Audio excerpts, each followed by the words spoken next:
Assalamualaikum warahmatullahi wabarakatuh. Halo semuanya, apa kabar? Semoga sehat selalu. Sebelum saya memulai, ada pepatah mengatakan, tak kenal maka tak sayang. Oleh karena itu, izinkan saya memperkenalkan diri. Saya Rahayu Junianti atau biasa dipanggil Rahayu atau Ayu. Saya merupakan mahasiswi aktif dari Prodi Pendidikan Bahasa Indonesia, Fakultas Keguruan dan Ilmu Pendidikan Universitas Bengkulu dengan NPM A1A022044. Seperti yang sudah tertera pada judul, di sini saya akan menjelaskan bab pertama pada mata kuliah Pengelolaan Pendidikan yang diampu oleh Bapak Muhammad Kristiawan, yaitu konsep dasar manajemen pendidikan. Nah, mungkin teman-teman bertanya nih, apa itu manajemen pendidikan? Untuk tahu lebih lengkap, silahkan tonton video ini sampai selesai dan keep on watching. Oke, pada bab ini kita akan membahas yang pertama pengertian manajemen pendidikan, yang kedua unsur-unsur manajemen pendidikan, yang ketiga tujuan dan manfaat manajemen pendidikan, yang keempat pembagian manajemen, yang kelima komposisi keterampilan manajemen, yang keenam ruang lingkup manajemen pendidikan, dan yang terakhir prinsip-prinsip manajemen pendidikan. Oke, yang pertama yaitu pengertian manajemen pendidikan. Nah, pada subbab ini kita akan membahas apa itu manajemen, apa itu pendidikan, dan apa itu manajemen pendidikan. Nah, yang pertama, pengertian manajemen. Manajemen menurut Terry pada tahun 1986 adalah kemampuan mengarahkan dan mencapai hasil yang diinginkan dengan tujuan usaha-usaha manusia dan sumber lainnya. Sedangkan menurut Hersey dan Blackard pada 1988, manajemen adalah proses bekerja sama antara individu dan kelompok serta sumber daya lainnya dalam mencapai tujuan organisasi adalah sebagai aktivitas manajerial. Nah, dari pemikiran-pemikiran para ahli tersebut dapat disimpulkan bahwa manajemen merupakan ilmu dan seni dalam mengatur, mengendalikan, mengkomunikasikan, dan memanfaatkan semua sumber daya yang ada dalam organisasi dengan memanfaatkan fungsi-fungsi manajemen. Oke, yang kedua, pengertian pendidikan. Menurut Langeveld pada tahun 1971, pendidikan adalah setiap usaha, pengaruh, perlindungan, dan bantuan yang diberikan kepada anak tertuju kepada pendewasaan anak itu, atau lebih tepat membantu anak agar cukup melaksanakan tugas hidupnya sendiri.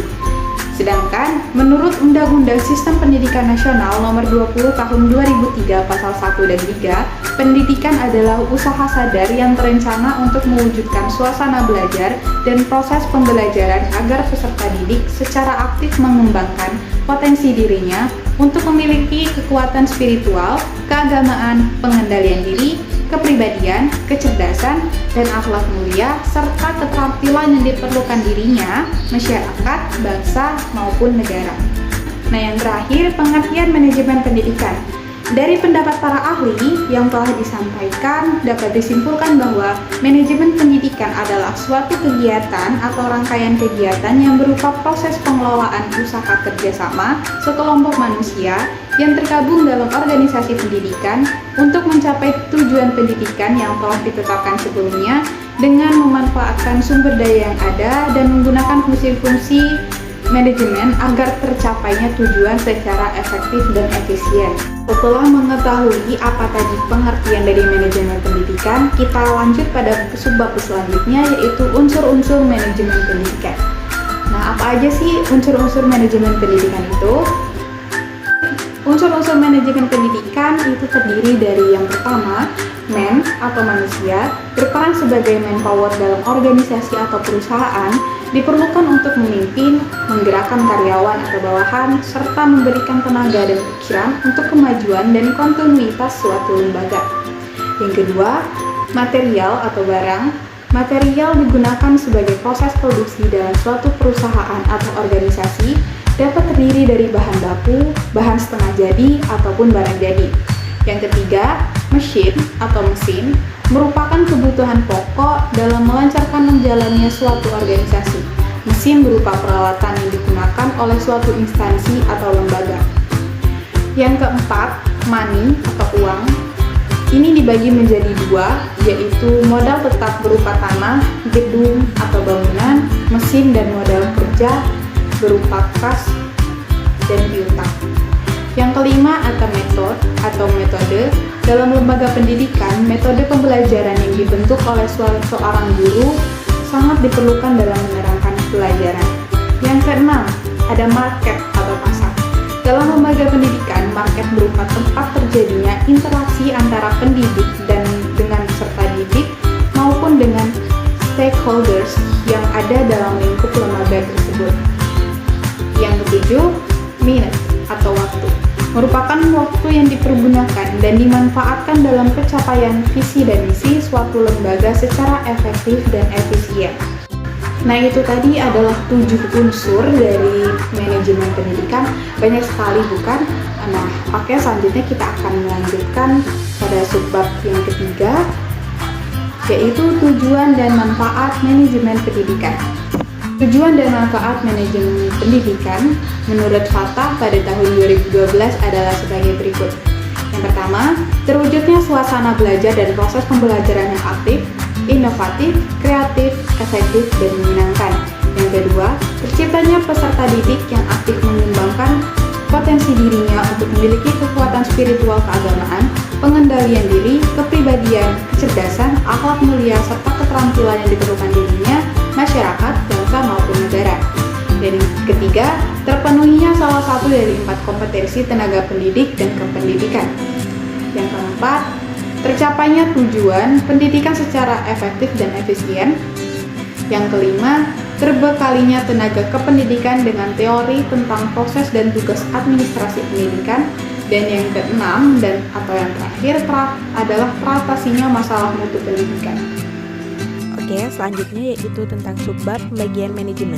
Nah, pembagian manajemen ini terdiri dari yang pertama yaitu manajemen puncak atau top manajemen, disebut juga dengan manajemen institusional, eksekutif atau key eksekutif, yang terdiri dari dewan direktur, direktur utama atau chief executive officer atau CEO, yang tugasnya adalah mengembangkan rencana-rencana yang luas untuk lembaga dan mengambil keputusan-keputusan penting. Yang kedua, manajemen menengah atau middle management, disebut juga dengan manajemen administratif, terdiri dari pimpinan pabrik atau para manajer divisi atau division manager. Tugasnya yaitu bertanggung jawab untuk mengembangkan rencana-rencana operasional yang lebih luas dan menerapkan rencana yang dibuat oleh manajer puncak. Dan yang ketiga, manajemen pelaksana atau operating management, disebut juga dengan manajemen penyedia atau supervisory management. Tugasnya adalah bertanggung jawab untuk melaksanakan rencana-rencana yang dibuat oleh para manajer menengah.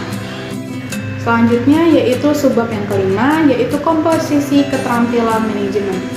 Komposisi keterampilan manajemen yaitu yang pertama adalah keterampilan teknik atau technical skills, yaitu merupakan kemampuan untuk menggunakan alat-alat, prosedur, teknik suatu bidang khusus, ahli bedah, teknik musik, ataupun akuntan. Yang kedua, keterampilan manusiawi atau human skills, merupakan kemampuan untuk bekerja dengan orang lain, memahami orang lain, dan mendorong orang lain untuk sebagai perorangan maupun kelompok. Dan yang terakhir yaitu keterampilan konseptual atau conceptual skills, merupakan kemampuan mental untuk mengkoordinasi dan memadukan semua kepentingan dan kegiatan organisasi yang meliputi melihat organisasi secara keseluruhan dan memahami perubahan pada setiap bagian yang dapat mempengaruhi organisasi. Oke, selanjutnya kita akan membahas subbab ruang lingkup manajemen pendidikan. Nah, di dalam subbab ini terdiri dari yang pertama yaitu manajemen kurikulum. Kurikulum itu sendiri merupakan seperangkat rencana dan pengaturan mengenai tujuan, isi, dan bahan pembelajaran yang digunakan sebagai pedoman penyelenggaraan kegiatan pembelajaran dalam mencapai tujuan pendidikan secara efektif dan efisien. Sistem pengelolaan atau penataan terhadap kurikulum secara kooperatif, komprehensif, sistemik, dan sistematik inilah yang dijadikan acuan oleh lembaga pendidikan dalam rangka mewujudkan ketercapaian tujuan kurikulum atau tujuan pendidikan. Nah, yang kedua yaitu ada personalia. Manajemen personalia adalah serangkaian proses kerjasama mulai dari perencanaan, perorganisasian, penggerak, dan pengawasan dalam bidang personalia dengan mendayagunakan sumber daya yang ada secara efektif dan efisien sehingga semua personel sekolah menyumbang secara optimal bagi pencapaian tujuan pendidikan yang telah ditetapkan. serangkaian proses kerjasama, mulai dari perencanaan, perorganisasian, penggerakan, dan pengawasan dalam bidang personalia dengan mendaya gunakan sumber daya yang ada secara efektif dan efisien. Kemudian ada manajemen peserta didik. Nah, dalam manajemen ini upaya penataan peserta didik dimulai dari masuk sampai dengan mereka lulus sekolah dengan cara memberikan layanan sebaik mungkin pada peserta didik. Lalu ada manajemen sarana dan prasarana. Manajemen sarana dan prasarana merupakan suatu kegiatan sebagaimana mengatur dan mengelola sarana dan prasarana pendidikan secara efisien dan efektif. Lalu ada manajemen keuangan atau manajemen pembiayaan.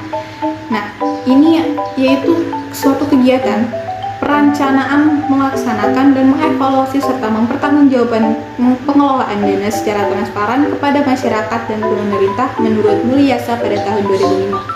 Lalu ada manajemen administrasi, yaitu wujud dari hubungan administrasi dengan manajemen pendidikan tampak pada aktivitas kepala sekolah sebagai membuat keputusan dan penanggung jawab penuh atas keputusan kebijakan yang dibuatnya. Lalu ada lagi manajemen humas. Humas merupakan fungsi manajemen yang diadakan untuk menilai dan menyimpulkan sikap-sikap publik, menyesuaikan polisi dan prosedur instansi atau organisasi untuk mendapatkan pengertian dan dukungan masyarakat. Kemudian ada lagi manajemen layanan khusus, suatu usaha yang tidak secara langsung berkenan dengan proses belajar mengajar di kelas, tetapi secara khusus diberikan oleh pihak sekolah kepada siswanya agar mereka lebih optimal dalam melaksanakan proses belajar. Ini menurut Asmiredi pada tahun 2012. Oke teman-teman, kita sudah ada di penghujung video, yaitu mengenai subbab terakhir tentang prinsip-prinsip manajemen pendidikan. Apa aja sih prinsip-prinsip manajemen pendidikan itu? Ada banyak sekali prinsip-prinsip yang dikemukakan oleh para ahli. Nah, salah satunya adalah prinsip menurut Drucker pada tahun 1995 melalui MBO atau Management by Objective, memberikan gagasan prinsip manajemen berdasarkan sasaran sebagai suatu pendekatan dalam perencanaan.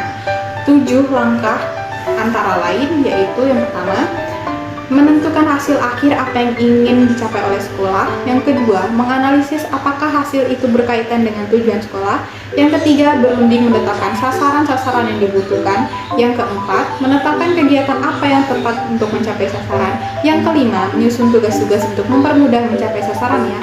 Keenam, menentukan batas-batas pekerjaan dan jenis pengarahan yang akan dipergunakan oleh atasan. Dan yang ketujuh, melakukan monitoring dan membuat laporan. Nah, itu tadi adalah seluruh penjelasan dari bab pertama mengenai konsep dasar manajemen pendidikan pada mata kuliah pengelolaan pendidikan.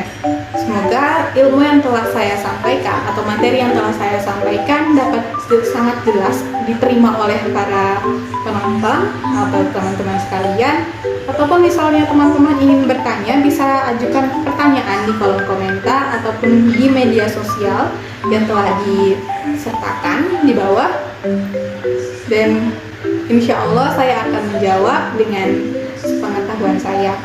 Nah, itu saja yang dapat saya sampaikan. Kurang lebihnya saya mohon maaf. Sampai jumpa di video selanjutnya.